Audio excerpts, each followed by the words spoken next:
Ladies and gentlemen, the American Broadcasting Company brings to its entire network one of radio's most unusual programs. Pat Novak, for hire.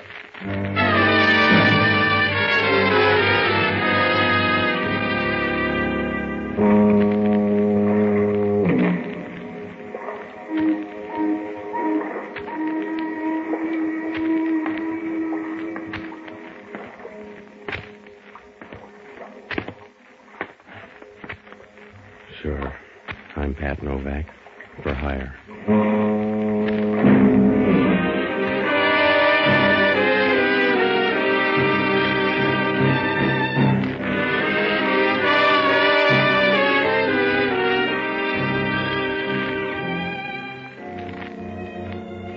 That's what the sign out in front of my shop says. Pat Novak, for hire. Down here on the San Francisco waterfront, it's got to be that way. You got to rob a few graves if you want cigarette money. You need lots of work and roomy sleeves if you're going to play a pat hand. Sometimes, in a good week, you can duck trouble 3 or 4 days in a row. And then it creeps up on you like an old charge account. Well, I should have known that when I went to the bank. I was up to my knees in mud and didn't even know it was rainy season. It was Tuesday. I went by the bank to drop $100. It was about time, because they were beginning to play handball with my checks. Must have been about 11 o'clock when I got to the window. Hello, Mr. Novak. Isn't it a grand morning? If it's your choice, stay with it. Ah, yes. Deposit $100. Yes. Let me get your card. It's right here, I think. Yes. Here we are. All right. $100. Give me a duplicate, will you? Certainly. My, this isn't as big as the last deposit. Look, Bloomer girl, just mark the slip, huh? Oh, I'm sorry, Mr. Novak. I guess I'm not used to $1,000 deposits. Mm-hmm.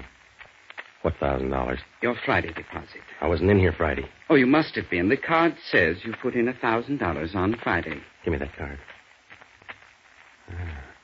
What did Santa look like? What? Who put the dough in? What'd the guy look like? Oh, didn't you? No. Look, we'll double back and try to hang on this time, will you? I wasn't in here Friday. I don't know anything about an extra grand. Now, what did the guy look like? I wasn't on duty Friday. Yeah. I'm not even sure about the fellow today. What fellow? There was a man in here to ask about the account. Did this good fairy have a name? No, just credentials. He was from the FBI. I see. Is there anything wrong, Mr. Novak? No, don't mind that complexion. I forgot my foundation cream.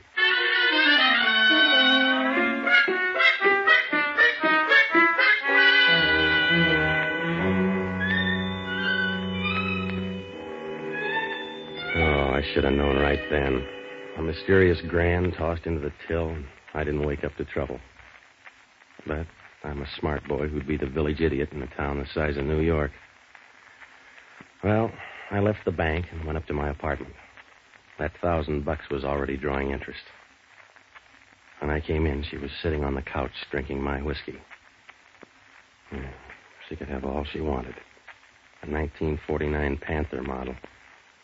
Just the right amount of size 12 in a dress that looked like a well-tailored fig leaf. When she was through looking you over, you felt like the Sunday supplement. Hello, Mr. Novak. I like your apartment. That's good. The view is wonderful. So's yours. What's on your mind? How about a drink? All right. I'll pour, you talk. My name is Connie Riley. Make me one, too? Sure. As you were saying? My name is Connie Riley. Yeah, well, I've memorized that much. Go on. Oh, here's your drink. Thanks. Let's sit down. All right. Over next to me. I won't bite. That's too bad. Go on. Well, here's to your new bank account, Patsy. Look, sis, if you're here just for the field trials, all right, but if you got a bill of goods, trot it out. I will. I want that card, too, Patsy. I want it ahead of Chris. I'll catch up with another drink. In the meantime, you fill in and help me, will you? Stop sitting on your hands, Angel. You didn't get that $1,000 for the sweat of your brow. No, not yet. Somebody padded your account so you'd be a nice boy. I want you to be a nice boy for me. At the same rates? The Monterey Rose docks today. A passenger named Kirk Toomey is carrying a jack of clubs, and it means a lot to me. Well, it doesn't mean a thing to me, except the FBI is on my tail. Mr. Novak, you're turning a momentary advantage into a crowbar. You take your deal to some other broker. You're in business whether you like it or not, Patsy. You're going to stub your toe either way, only... To me, it'll be more fun. Well, how about the FBI? You're being frightened by a group of bureaucrats. Yeah, that's what Trotsky thought. How much, Patsy? Hmm? How much for that card when you get it? The price is $1,000. You're an amusing guy, Patsy. Yeah, at $1,000 I can afford to be. You don't even know what the Jack of Clubs is all about. You never heard of Kirk Toomey till 5 minutes ago, but you take things in stride as if the whole world belonged to you. Yeah? You're like Adam when he first spotted the Garden of Eden. All right, little Eve, it's $1,000. Remember, you're sitting on my doorstep. Now either go on home or come in the house. Good. I'll take the card. That's your price. Now I can relax. I'll bet you can. Pour me another drink, Patsy. Yeah, sure, in a minute. What comes next? Can I get 3 guesses? If you got time to take them. I won't need them all. It's up to you. Come here, Angel. You ever hear of the early bird? Yeah. Do I make a nice worm? You wriggle like one. Aren't you raising the price a little, Mr. Novak? Straight 18%, darling. That's too bad. I wasn't even going to scream. The next place I live is going to be a cave. Just a minute, will you? Hello, Novak. Oh, Hellman. Well. Am I interrupting anything? No, we were just going over an old seed catalog. Miss Riley, this is Inspector Hellman, San Francisco Police. Good morning, Inspector. Don't bother to arrest me now. I'm just leaving. So soon? My sentiments exactly, Inspector. Bye-bye, Patsy. You can get me at the Concord on Push Street. See you around, Patsy. Sure. Well, you're slipping, Novak. No rain check. All right, funny man. What's your problem? You ever see this guy before? Let me see. He's an awful-looking thug. Yeah. Who is he, your father? A guy by the name of Max Coleman. The FBI trailed him to your bank Friday. They think he gave you $1,000. Yeah. Where'd you get the $1,000, Novak? What do you care, Hellman? Maybe a relative. Maybe a maiden aunt. Nobody's related to you, Novak. You're in a jam lover, and I'm here to push your father in. Max Coleman buys his groceries with foreign dough. Well, what are you weeping about? Arrest the guy if you don't like him. There's government microfilm coming in on the Monterey Rose. That $1,000 makes you a contact man for Coleman. Send the FBI over then. Where do you fit in? Waiting for somebody to drop some loose change? You're my project, Novak. When they asked us for help, I stuffed the ballot box to get you. Yeah. So relax. I'm going to spend the rest of the day here. You're not going to leave the living room. If I got to spend the day with you, I'll take knockout drops. Suit yourself. What's this stuff? That's good scotch. You wouldn't know. Oh. The cheap liquor's out in the kitchen closet. That's for you. All right. Over by the stove here? That's right. What do you keep in here, Novak? Mops and brooms. Where'd you buy this one? What are you talking about? Where'd you buy this one, smart man?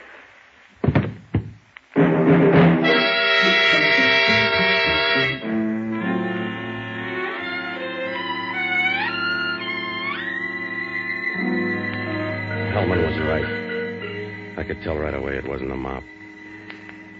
When Hellman pushed him out, he rolled out onto the linoleum. A dapper little guy, except for a piece of cord around his throat, tied in a funny knot. He was deader than a broken drum. Somebody pulled too hard on that piece of cord. The veins were standing out in his forehead, and his face looked like a road map lying there on the floor. He wasn't pretty. Hellman thought so, too. Who is he, Novak? Your father? I've never seen him in my closet before. Who is he, Novak? I don't know, Hellman. Finders keepers. You roll him. Give me a hand. Oh, there's nothing there. Where's his wallet? You'll get there by instinct. Yeah, here it is. Oh, his name is Kirk Toomey. Well, that helps. Who is he? The guy on the Monterey Rose? The one with the microfilm? I guess so. I thought you didn't know anything about it. How'd you know he came from the Monterey Rose? My dream book, Hellman.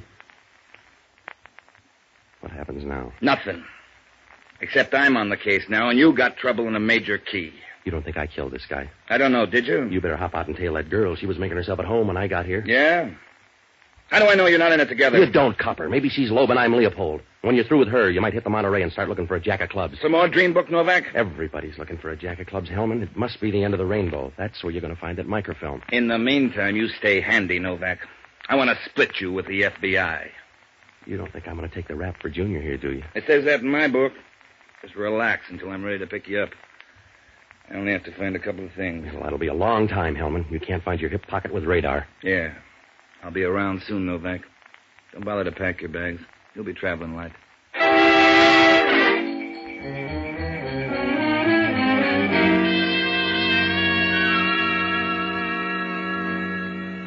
Well, when Hellman left, I knew I was a second division club. That phony plant in the bank, the tie-up with Max Coleman, and that stiff in the kitchen made me look real bad. I had to do something in a hurry because the way things stood, I had about as much chance as a lawn party in a monsoon. There were a lot of bases to tag, so I looked up Jocko Madigan, an ex-doctor who invented the hangover, but a good guy. I finally found him over in North Beach at a little joint called Lupo's. He was eating pizza with one hand and strangling a bottle of wine with the other. Hello, Patsy. Oh, Frank.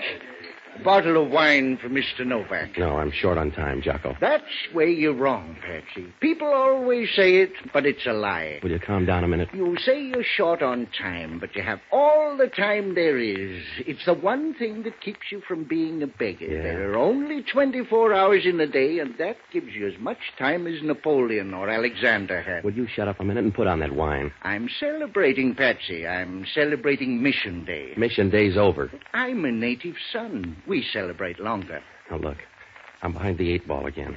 Isn't it getting kind of crowded back there? What's the matter? Somebody strangled the guy and put him in my broom closet. When did you find him? I didn't. Hellman did. There's a girl named Connie Riley. Looks good for the job. Why doesn't Hellman book her then? He's still picking up the pieces. The dead guy is Kurt Toomey. He was set to smuggle in some microfilm. It says here I'm contact. You got to help me, Jocko. You've got me confused with the travel agency. I want you to hop down to headquarters. Get all the dope you can on this guy Toomey. I'm going to look up Connie Riley. How did she get in the picture? What difference does it make? She's a wrestler I met this morning. Now, get on to headquarters, will you? That's why I like you, Patsy. You're like a piece of blank verse. A bad piece of blank verse. All right, Jocko. I'm going to make like a strip of bacon if I don't get going. Now, stay close to headquarters. If anything looks good, contact me at Connie Riley's here at this address. All right. How many times shall I knock, lover?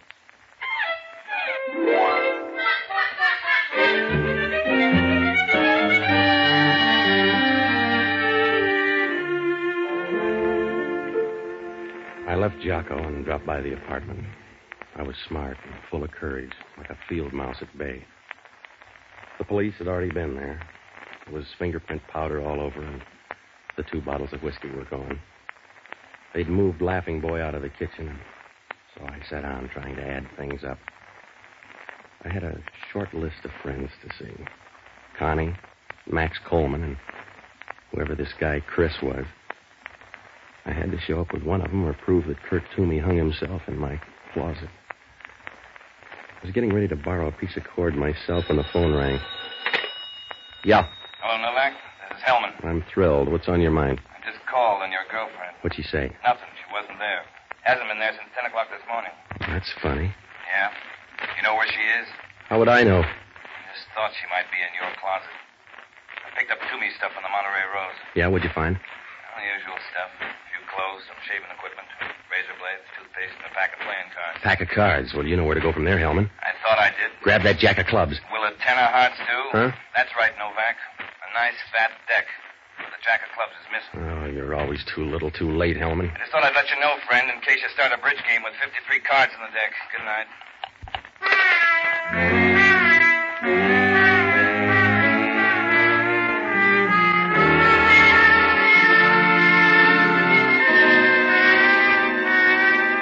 Oh, I was losing money fast, like a street carnival in Death Valley. Well, one of 2 things happened. Somebody got on that boat and took the jack of clubs while Toomey was at my apartment. Or maybe he brought it with him. If he brought it with him, Connie was a possibility. Or somebody that got there ahead of Connie. Well, anyway, I had to work fast now because whoever had that card wasn't going to put it on a Market Street float. About 10 minutes later, I cut across Union Square and up Bush Street. When I got to Connie's apartment, it was about 10 o'clock. I got in the back door and started through.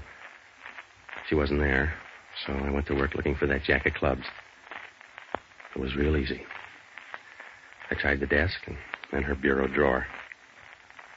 You know, that black chiffon's coming back in style because that's where I found the card. It looked nice nestling there. I put it in my pocket, and that's as far as I got. You run the lingerie counter here, Novak? You sound like a guy named Chris. If it makes you feel better. Should we put on the light? No. Let's don't put on the light. This gun might upset you. The police are looking for you, Chris. You need more than the dark. I understand they're looking for you, Novak. That Riley girl kind of put you on a spot.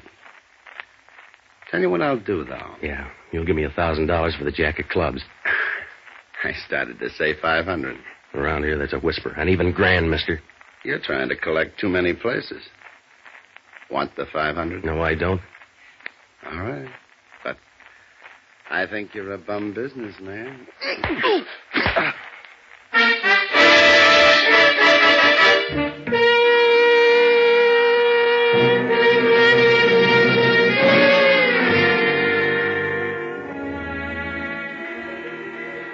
Jocko found me catnapping on Connie's bare rug. Must have been right after the sapping. When I woke up, Jocko was thumbing my head like a housewife with a bowl of margarine. I felt around and waited for him to put the floor in again. I reached in my pocket. The jack of clubs was gone. Then I started to talk. Jocko. Did you expect someone better? Help me up, will you? I've helped you get up so much I feel like one of the Wright brothers. I just lost round 3. Yeah, I saw him getting into the car. Did you get a number? Like Hellman's got yours. Here it is. Let me see. Anything break down at homicide? They got all the dope on Toomey. They had to piece it together. He had no fingerprint record, and they finally confirmed things with a set of false teeth. What does it prove? Nothing much, except you probably killed him. He was a foreign agent who picked up microfilm at Shanghai. Your girlfriend is pretty. Did they find her? Yeah. Dead? No, Patsy, you've got to stop thinking of people as being dead all the time. It's demoralizing. What'd she say? She denied knowing anything about Toomey. Jocko, I'm sure she killed that guy up in my apartment. I'd stake my life on it. Expertly put, Patsy. I think Hellman believes her. After all, she's the only lead. What about Max Coleman, the guy that rigged my bank account? Are they letting him die on the vine? I was getting to that. Your friend Max Coleman has disappeared. I thought he was being tailed. The kite got away.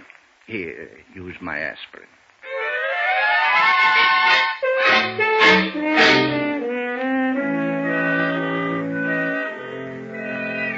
Well, I took a boat out to the Monterey Rose, but that was a waste of time.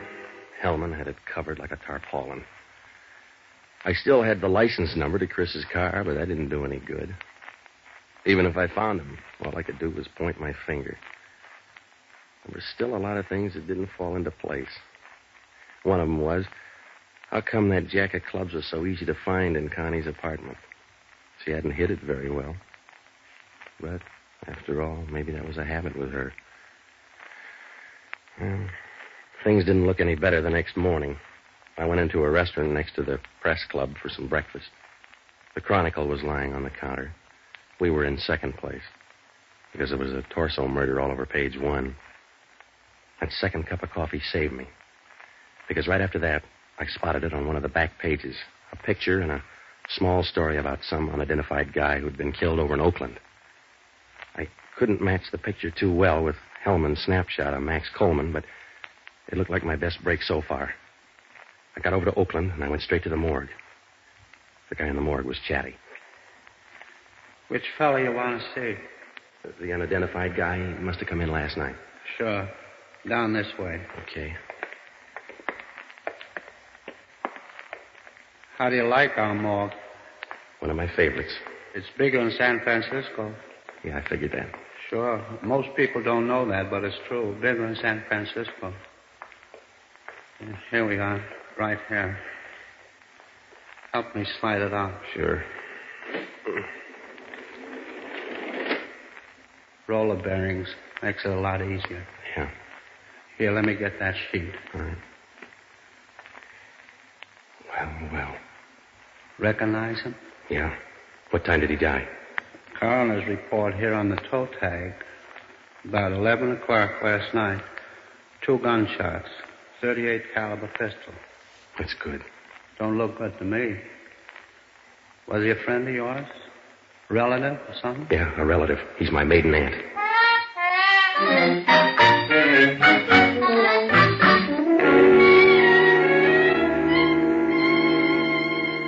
It was Max Coleman, all right. But that was only half the problem. I had some of the answers, but not enough. It's like trying to weave a rug with a spinning wheel and a bucket of sand. Well, anyway, I got to a payphone and I called Jocko. I told him to run down that license number, and then I headed back across the bridge. When I found Jocko, he said the car was registered in the name of Christopher Downs, who lived up on Taylor Street. Well, that was enough of a lead, so I telephoned Hellman. Took about a half a minute to draw a map. Hello? Hellman talking? This is Novak. You still got Connie Riley down there? No. I saved matchboxes. Why? When did she leave? Last night about 9:30. Oh, that was smart, Hellman. Why?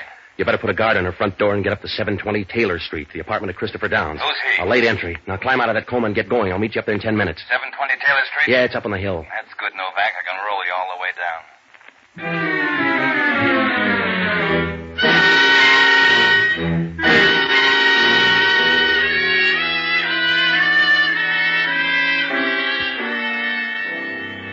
When Jocko and I got up to Downs' apartment, there was nobody home. I said a fast prayer for Connie, and I began going through Downs' stuff for a .38 caliber revolver. Jocko was looking, too, over in the liquor cabinet. That's as far as we got. Scavenger hunt, Mr. Novak? Hello, Chris. You haven't seen a .38 around? Just one. That's in my pocket. The same one that killed Max Coleman?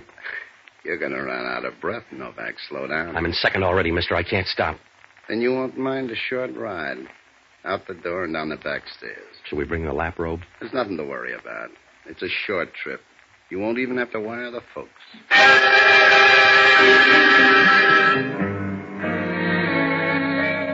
We went down the back way and into the garage next door. We started for a big car in the corner.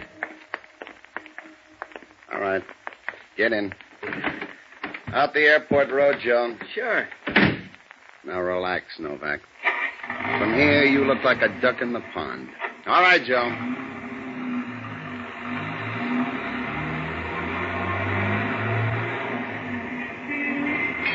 Watch out, Joe. Joe! Watch out, there's another car coming in. You're right, Chris. It was a short ride. You all right, Novak? Stop acting like the mother hen, Hellman. Take this guy's gun. All right, mister, get out. Who is he? Christopher Downs. He killed Max Coleman last night. Does he convince you, mister? Not entirely. Well, that .38 will. The Oakland police have 2 slugs that fit that gun. You need more? No. I'm afraid you've got all the trumps, Novak. All right, let's go, you. Let's see you earn it, copper. Stop him, Novak! He ain't going far.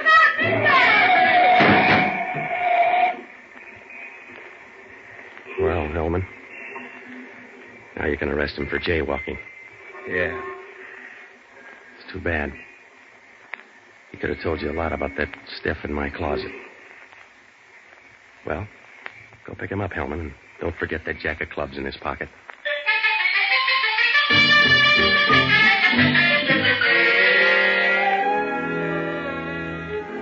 Well, it worked out all right. I left Hellman, dropped by headquarters to leave a note, and I went home to my apartment. Connie was there. The whiskey was out again. Oh, she looked real good sitting there in a white crepe dress. It was one of those tight-fitting babies that make a bathing suit look like a toga. I told her all about Chris and Max Coleman, and we forgot about everything but the Olympics. When she put her arms around you, it was a real squeeze. It felt like an old tube of shaving cream. I was pouring a drink when the doorbell rang.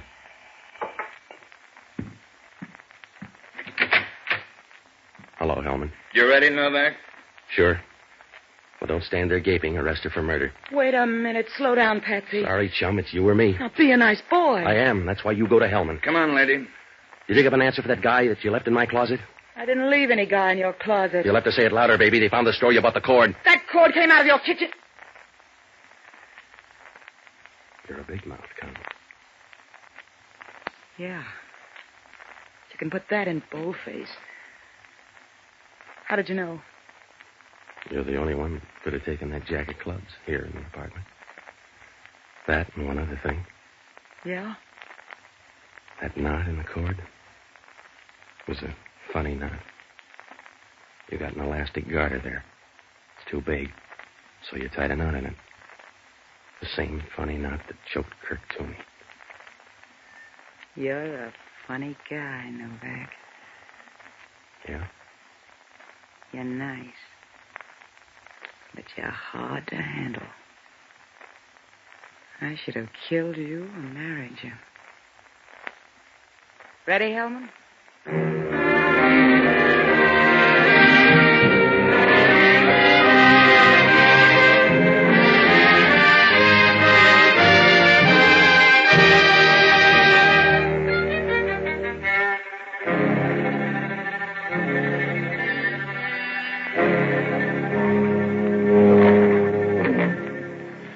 Well, that jack of clubs was a phony right from the start. Somebody told Kirk Toomey to deal with me. When he came to my apartment, Connie was waiting. She got jumpy and killed him. I got there too soon, so she had to stall me off. When she got home, she found out that the jack of clubs was a phony. She left it in plain sight, and Chris gobbled up the bait. When he discovered there was no microfilm, he went gunning for Max Coleman. Max was an innocent thief lying low, waiting to buy it from me.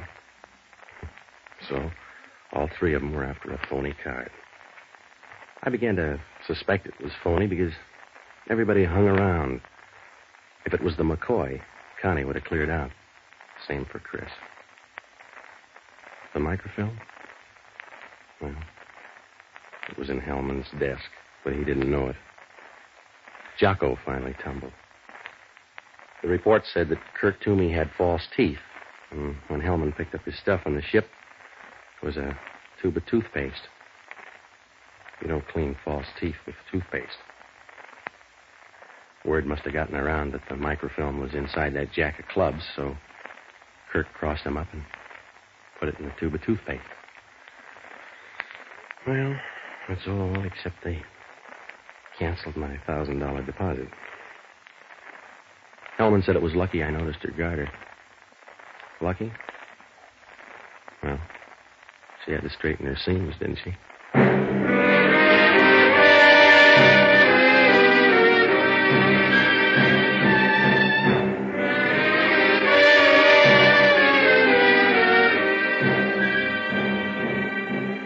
The American Broadcasting Company has just brought you the second of a new series, Pat Novak for Hire, starring Jack Webb. Jocko Madigan is played by Tudor Owen. Inspector Hellman is played by Raymond Burr. Music was composed and conducted by Radio and Television Life Award winner Basil Adlam. In our cast were Betty Lou Gerson, Victor Perrin, Ted DeCorsia, and Herb Butterfield. Today we're happy to welcome a new member of the ABC family, as station KARM in Fresno, California, joins our network. And now this is George Fenneman reminding you to be with us again next week, when over most of these same ABC stations we'll bring you Pat Novak for Hire. This program came to you from Hollywood.